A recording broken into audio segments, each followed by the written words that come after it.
now, they were accosted by approximately 13 to 15 armed individuals. They were pistol whipped, they were beat, they were mistreated. One of the male was actually stabbed. He had a stab wound. So does that fall in the category of torture for me? Yeah, it does. There is a high assumption that they may be affiliated with the TDA gang. I had a discussion with an individual from the White House, and that occurred back on September the 23rd, I believe. And that person basically told me that, hey, once these immigrants get across the border, that's all we really care about. And to me, that's a problem. Wow, those are powerful words. That was the police chief in Aurora, Colorado, detailing a nightmare inside the walls of an apartment complex known to be home to members of that notorious Venezuelan gang, Tren de Aragua. More than a dozen suspects breaking into an apartment where they tied up, pistol whipped, and even stabbed 2 innocent victims. I can barely believe it as we say it. Mike Lindell was a rags to riches success story, using his loud, raspy voice to become famous as the My Pillow guy, building an empire worth hundreds of millions of dollars, selling his pillows and bed sheets, which were carried at major retail stores like Walmart, JCPenney, Kohl's. You've probably seen the commercial. They were all over the place. But after the 2020 election, Lindell became known for his belief that the 2020 election was actually stolen from Donald Trump through rigged voting machines. In turn, he was sued by voting machine companies for more than $2 billion. Now, his lawyers say he owes them millions, and Lindell is now saying that he is flat out broke. Are you diverting your money and you really can't pay the lawyers right now, or is there just no money? No, I have no money left. I spent every dime I have to secure the elections. That is nothing. My Pillow over here is separate from Mike Lindell. My Pillow got sued by these machine companies, sued because they say this was a great plan, a marketing plan to make money. He went after our companies to make money. Well, pretty bad marketing plan when I lose quarter of $1 billion in revenue from My Pillow. Do you ever regret mixing politics and business because it seemed like you were doing so well financially? Well, it's I don't know if you call it politics, wanting to secure our elections, but I wouldn't change a thing. I will keep trying to secure our elections and get rid of these electronic voting machines, and no matter what, we have to. As you see, they're trying to sell it for 5 cents on the dollar.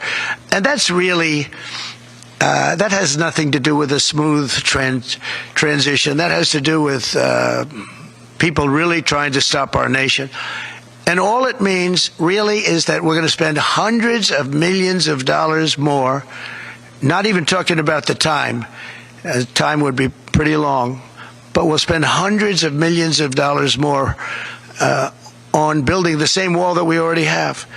And people have already come back to us that have deals at 5 cents and 4 cents, and one guy at 3 cents on the dollar, and they offered to sell it back to us at more money than it costs us to build substantially. Can you believe it? So they make a deal with the United States to buy it for pennies, and then they call us and they say, do you want to buy it back? We'll sell it back to you for hundreds of dollars a foot. Hundreds of dollars, from pennies to hundreds of dollars a foot. And we can't let this take place. Now, we're going to go. I spoke with the Attorney General of Texas. I spoke to the senators of Texas. I spoke to a lot of people, and hopefully they'll be able to stop. We're going to be, having a restraining order. But just think about how ridiculous it is. And this is just people that don't want this country to succeed. And this has nothing to do with Democrat or Republican. This has to do with common sense. We won on common sense, and this is maybe one of the most egregious examples I've seen. So the people that are buying it or trying to buy it are trying to make a deal with us to sell it back at hundreds of times more than we paid. And this is all because the Democrats. So I'm asking today Joe Biden to please stop selling the wall. We're going to use that to create a strong barrier. And it worked. That's why our numbers were so good. It really worked, and it worked well. And it's very expensive to do. And I'm asking Joe Biden to stop his people from giving it away. It's something that people can't even believe is happening. So hopefully Joe will be able to stop it. But now we ordered an additional 200 miles of wall. It's very expensive. and now it's about double the price of what it would have been 6 years ago. And the administration is trying to sell it for 5 cents on the dollar, knowing that we're getting ready to put it up. And what they're doing is really an act. It's almost a criminal act. They know we're going to use it, and if we don't have it, we're going to have to rebuild it, and it'll cost double what it cost years ago, and that's hundreds of millions of dollars, because you're talking about a lot of wall. I built much more than I said I was going to build, but then after it was built, I said, you know, we can do some more, because it's sort of like water, people flow through, and that will pretty much really take care of it. And what happened is they just, as you see, they're trying to sell it for 5 cents on the dollar, and that's really, that has nothing to do with a smooth transition. That has to do with people really trying to stop our nation. And all it means really is that we're going to spend hundreds of millions of dollars more, not even talking about the time. Time would be pretty long, but we'll spend hundreds of millions of dollars more on building the same wall that we already have. What was the most surprising thing for you about your time in Israel? I knew that 18-year-olds were basically mandatory in the military in Israel, but everywhere you go, seeing 18 and 19-year-olds walking around with guns just really brought home to me how much the average Israeli is willing to die at a young age for their country compared to how much young people in America often denigrate this country. The dichotomy between the average 18-year-old in Israel and the average 18-year-old in America, particularly as they are in a direct time of war, was really striking to me. And I'm talking about 18-year-old boys, 18-year-old girls, guns just over their shoulders, guns on their body. Their love for their country is impossible to miss, even in a time of war. I think it was pretty incredible to see, honestly. Quick question for all of you women who think that you're losing your rights because Donald Trump is the 47th president of the United States. Do you realize how dumb you sound? No, really, because you are proof that we should abolish the Department of Education. Like, you must realize that, right? This is exactly why Democrats resoundingly lost across the board a few weeks ago. Because you are so out of touch with reality and the world that exists around you. I've got news for you. Doesn't matter if you're woman, man, gay, straight, old, young, black, white, doesn't matter. Forget every identity factor. If you are an American citizen, you are not oppressed. Give me to show you what oppression is.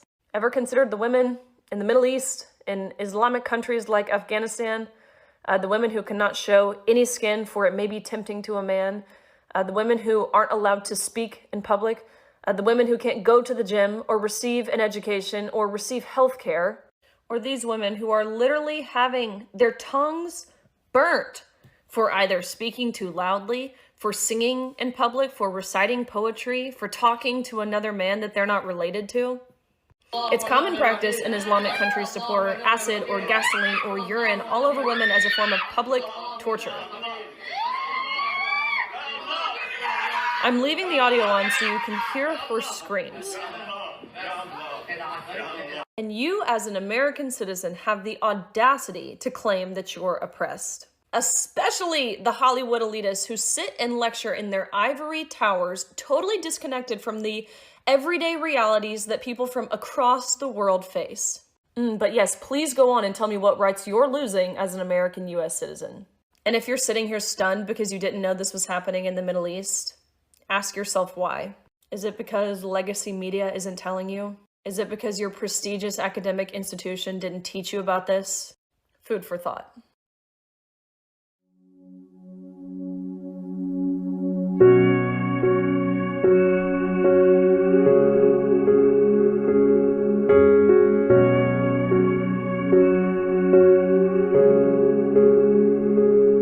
Up and down,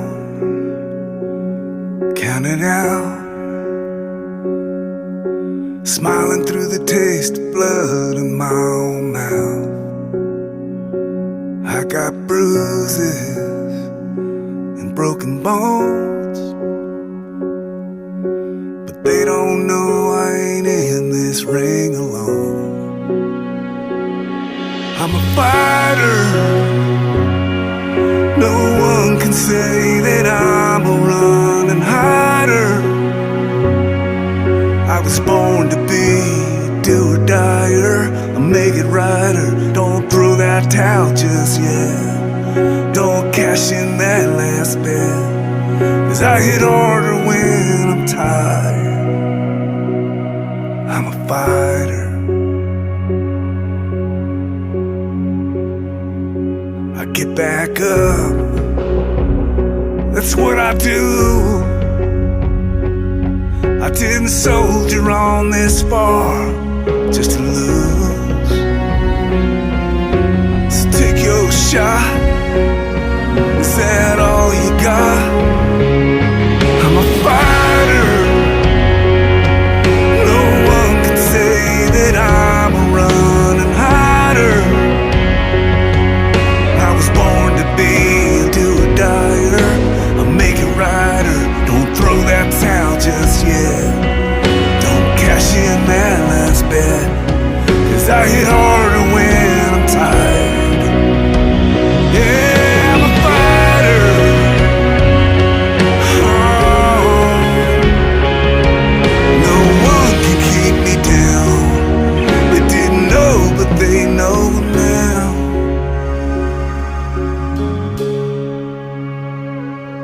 That I'm a fighter.